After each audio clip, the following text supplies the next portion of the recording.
Hello everyone, I'm Dr. Stock, and in this video we're talking about Tesla production numbers because I believe that it's highly important and it builds up the case that I have coming out for my earnings projection that I have for Q1 2023. And also I'd like to build it out over several years to see where exactly it's going to take us over the longer term. So right now that preliminary is available over at the Patreon. You can find that link down in the description of this video. You can also hear more of my commentary through my Patreon exclusives and also be a member of my private Discord that's over there. So Tesla, in this video, I really want to talk about deliveries with some of the news that we got out today, with some of the information that we have coming out of China from the suppliers themselves about Tesla's plans for their build out from here forward. So here's the primary source from 36KR, and this is translated from Chinese to English. So some things don't really translate all that smoothly, but you get the essence of what they're trying to say here. So when Tesla began to pursue cost performance, friends and businessmen really panicked. So we'll go down here and let me see. The ultimate goal is pave the way for mass production new models. The price of new cars expected between 2.5 million. So RMB 170,000. Year after year, Model 2 or Model Q, there's a speculation for the names that we have there. And down here, we see it about the 4 million vehicles.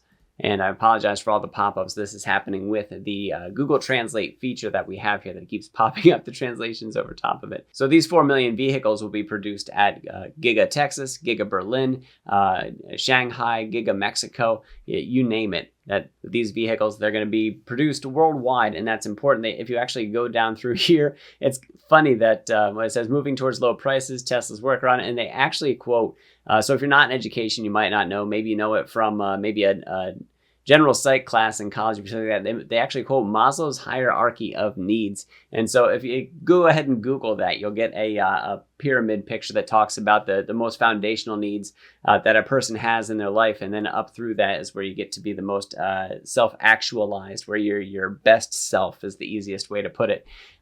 So in any case, that really takes me back to my my undergrad days, although I do a lot with that with my students. So let me move on. It does say that so this high consumption is only when people have their basic needs already met. So for people who are struggling to meet those needs already, a cheaper car is something that will be in demand. So I don't want to dwell on this much longer here. I do want to move over to this. This is number of cars sold worldwide from 2010 to 2022 with a 2023 forecast from Statista.com.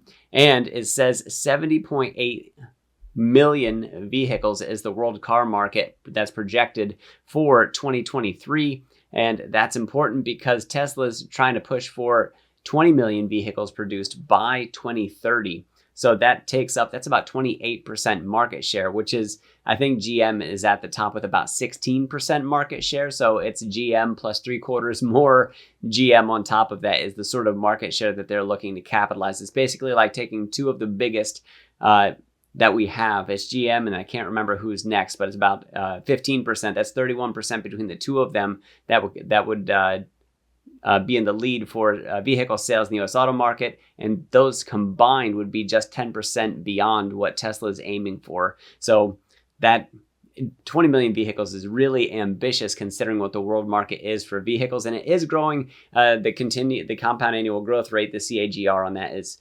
3%, so it is kind of a relatively slow build for us over time. And, we'll see a few million tick up between here and there if that's something that continues. And the top, this is also important when we look at the projection numbers, is that this comes from January 30th from Reuters. Toyota's at the top with 10.5, so they basically want to double how many vehicles sold that Toyota, who's the top in the world, currently sells 10 million vehicles, and Tesla is uniquely positioned for this. They are the really only full-scale EV builders that are putting out the number of vehicles that they are, with big plans to rapidly ramp up between now and then. And just how rapid? Well, let's go ahead and look at the spreadsheet that I made. And I have this in one of my previous videos.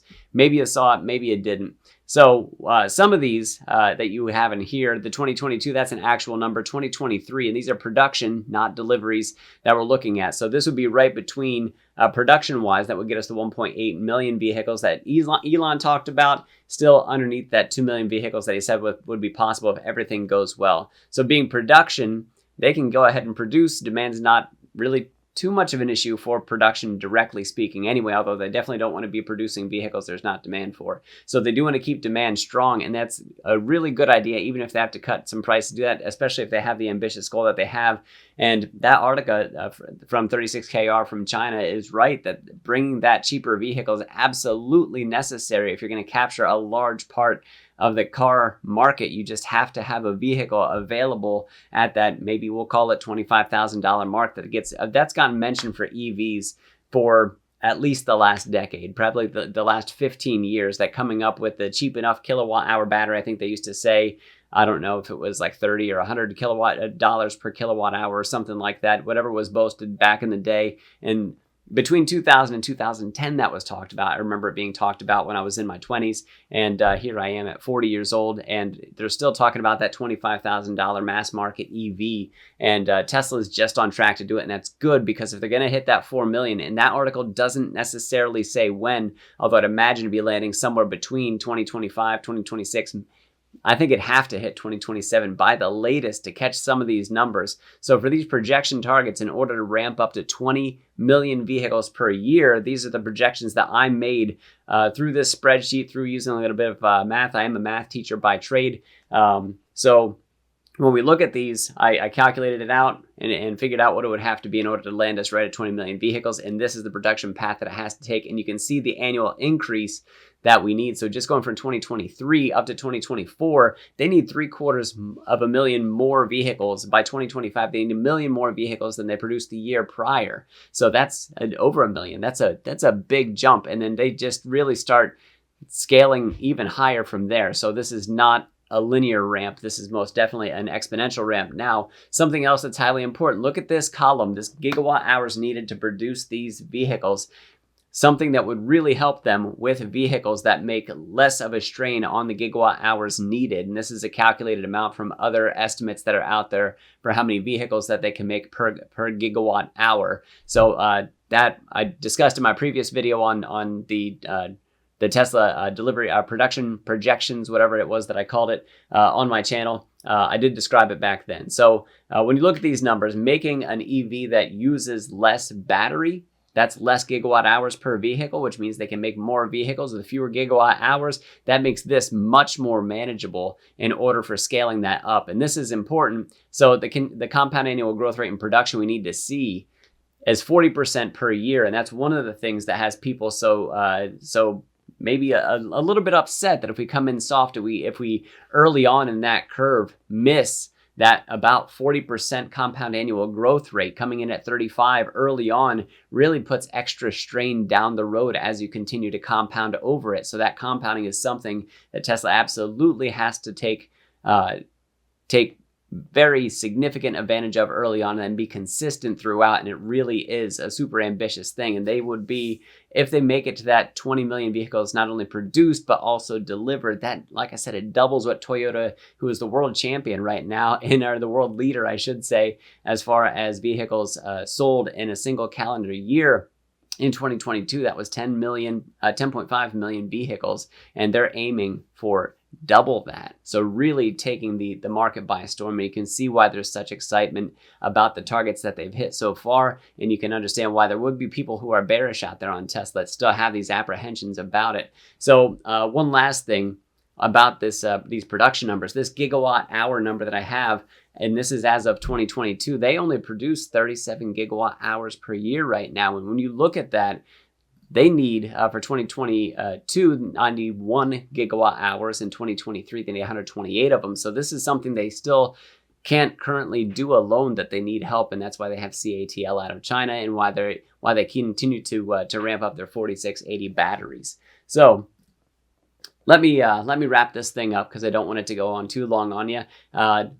This story that I have here, these different spreadsheets that I make about their production, about their deliveries, all of that stuff. The reason that I do it is I want to know, is Tesla a company that I find to be consistently worth investing in? And so far, that answer is yes. And that's why I remain bullish on Tesla. And I only can speak for myself in this. I can't tell you what to buy. I can't tell you what to sell, but I will share the information that I have and what I found. And that's very much the spirit of this channel, is to bring you the news and information that I find relevant in the markets that can lead you to opportunities. And then it's up to you for your research, your decisions in order to do that. So with Tesla, like I said, over at the Patreon, I have my preliminary earnings projection for Tesla for Q1. Call it a Tesla stock price earnings prediction if you want to. My next iteration includes the deliveries news that we have, and also on top of that, I have the price per share that we can expect according to the multiples that we see. So that'll also be coming out on the Patreon very soon. And as I continue to build that out, eventually, as we get a little bit closer to earnings, and I have a few more details as for a longer term projection beyond Q1, so out to 2025, possibly out to 2030, to share those with you here on YouTube. That's exactly what I intend to do. It will make its appearance over the Patreon first. So if you want early access to that, if you want to see the other Patreon exclusives, find that link for the Patreon down in the description. Be part of the community. Come talk with me and my other community members over at the Discord. We'd absolutely love to have you. So other ways you can support this channel: go ahead and click that thumbs up button if you like this video, and hit that subscribe button to subscribe to see more of my content. Ring that notification bell to be notified anytime that my videos come out. I am Dr. Stock, Doctor of Education. We'll see you in the next video.